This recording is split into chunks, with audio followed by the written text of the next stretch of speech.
When inspiration strikes, take action immediately. Welcome to the Hopefulist, a daily talk show hosted by veteran broadcaster Wendy McClure. Join Wendy each day as she shares her life lessons that transformed her from perpetual pessimist to the ultimate hopefulist. The perfect morning show to get you caught up on the day's top stories while sharing insights that will lead to positive transformation and bring out the hopefulist in you. For more inspiration, visit Hopefulist.com. And now, here's your host and hopefulist, Wendy McClure. Hello and welcome to the Hopefulist. Thank you so much for joining me for your daily dose of inspiration and positivity. It is a cold one this morning. Ooh, I hope wherever you are nice and warm and toasty with that nice cup of hot coffee. Quote of the day today is, "It's always your day. You control every aspect and outcome of it. So leave the excuses behind if you want to see the results." A little tough love there for you this morning. A little tough love. Get your butt in gear. Get off the excuse caboose. Right? So I had a very busy day yesterday. I looked up some videos on how to decorate my tree professionally. And it's a process. It's a process.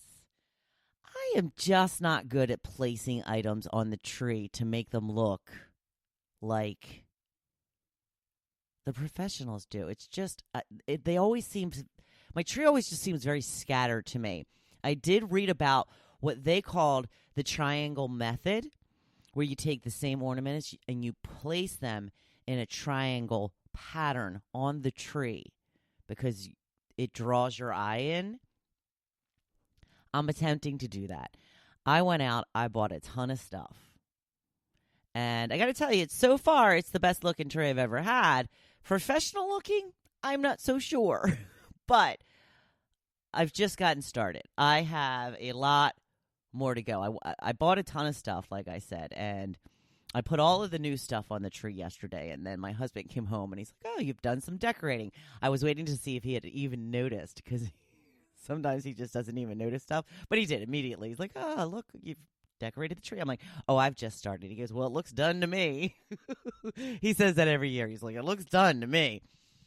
So I have a lot more ornaments. I haven't even dug out the old stuff yet, but I'm looking at it now, and yeah, I'm liking it. It's a little more fancy for us here at the McClure household. But yeah, it's looking good. Looking good. So yeah, just YouTube how to decorate your tree professionally. And there's a ton of videos on how to do it. There's long videos, there's short videos, there's just written out instructions, whatever tickles your fancy. So I don't know if maybe you want a more professional looking tree or you don't, but there is always the option. Also, for my travels yesterday, I was on the search for a couple of magazines. Now, my favorite magazine has always been In Style magazine, and I did finally find it at the last store that I went to, but it was the November issue, and I would like to hold out for the December issue, which should be out. It's the 19th, right? They usually come out about the 15th, 16th of the month, something like that. I did happen to score the December issue of My Favorite Things, Oprah magazine. That is my second favorite magazine. So I did get that, but I was shocked at how little selection I saw at all the stores that I was at. First, I was at Target. I didn't see anything even remotely like Oprah or In Style or any of those types of magazines. I just saw like People magazine and just magazines I had no interest in whatsoever. I did see some Real Simple, which is a good magazine, but that's not really what I was going for. The reason that I was searching, and I know a lot of people no longer read magazines. A lot of people do it online, but when you're looking to create a new vision board, you can't do it from online pictures. I mean, you can, but it's just easier to cut pictures out of a magazine. So I'm on the search to do a fancy vision board. My vision board is really sorry. It's just not good. It's not good. So I'm going to make a really good one. My cousin Marnie, very into crafting, scrapbooking, that type of thing. I had asked people to post their vision board one day on the group page, and she posted this like super fancy, professional looking vision board, and I was just like, you're such a show off. So she has inspired me. I even bought a glue stick. I don't think I've ever bought a glue stick in my life. I don't know how well they work, but I guess I will find out. So along with decorating the house for Christmas, doing a new vision board is on my schedule as well. So I did finally manage to find the Oprah magazine, like I said. And mostly I'm looking for pictures. I'm looking for pictures of things that I want to put on my vision board. So I want something that has a lot of pictures. And I also went with a new magazine that I have never purchased before. And I already cannot remember the name of it, but it's Joanna Gaines magazine. Very expensive magazine, by the way. But I figure she's going to have beautiful, beautiful pictures in her magazine. So wish me luck on my holiday decorating and my vision board. I will show you my vision board. I will take a picture when it is all done, as I will with my tree. You know that. You know I will show my tree. I love showing off my tree. But it got me to thinking that it was so difficult to find a magazine. First, like I said, I looked at Target. They didn't have much. Even at the register. Remember they used to have them at the register, and some of them still do, but a lot of them don't anymore. So then I went to the drugstore, and they had a very lacking selection as well. So then I hit the grocery store. And again, I thought that they'd be like right there at the checkout. And there were a couple magazines there, but none of the ones I was looking for. Now, I did go back into the magazine section, which Target didn't even have a magazine section anymore that I could find. They only had a couple at the checkout. And there was only like 2 checkout lines that they actually even had magazines. So I went back to the magazine section at the grocery store, and I was able to find the 2 that I did purchase. So I wanted to hear from you. Do you still read magazines? I had actually stopped reading magazines because, well, I just didn't read them. I used to subscribe to certain magazines, mostly the Oprah magazine, and I really do enjoy the magazine. I just, it's like one of those things I just never got, I never found a comfortable place to sit down and read a magazine. It seems to be more work than reading a book. I don't know why. But here's the thing.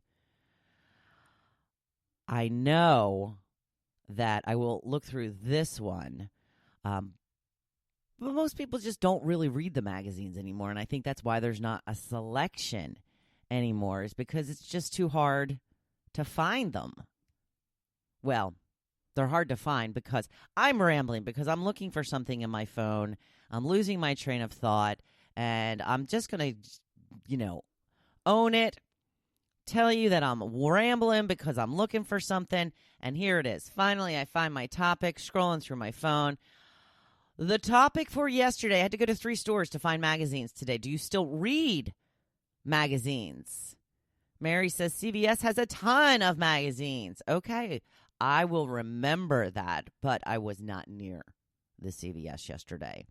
Nikki says, we still subscribe to one. Marcy says, nah. Dawn says, no, because over half of the magazine is advertising. Yeah, I don't mind the advertising. I kind of like the advertising. Nancy says, yes, I'm kind of a magazine addict. Addict.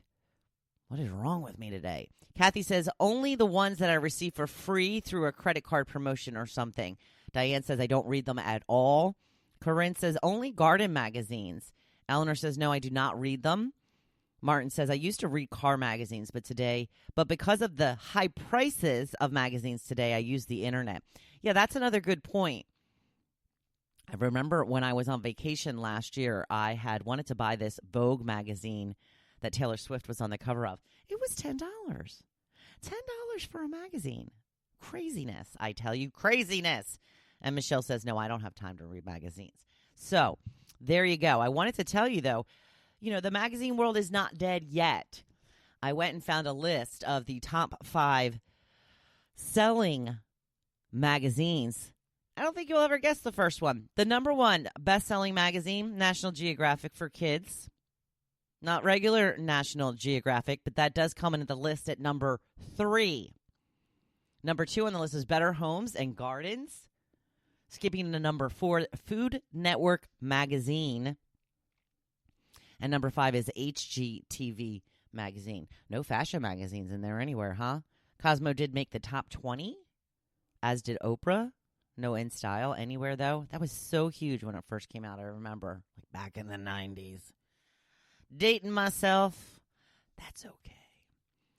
On to the blog for today. We are talking a little bit about educating your way to inspiration, and when it strikes, get moving. One of the best ways to find inspiration is to expose yourself to things you have no experience with. Explore different ways of life. Try out new foods and different types of physical activity. Read books that show cultures you have never seen before. Find mentors by exploring YouTube and other aspects of social media. Always be open to experiences. It may lead to your greatest passion. The more you expose yourself to, the easier it will be to find something to submerge yourself in.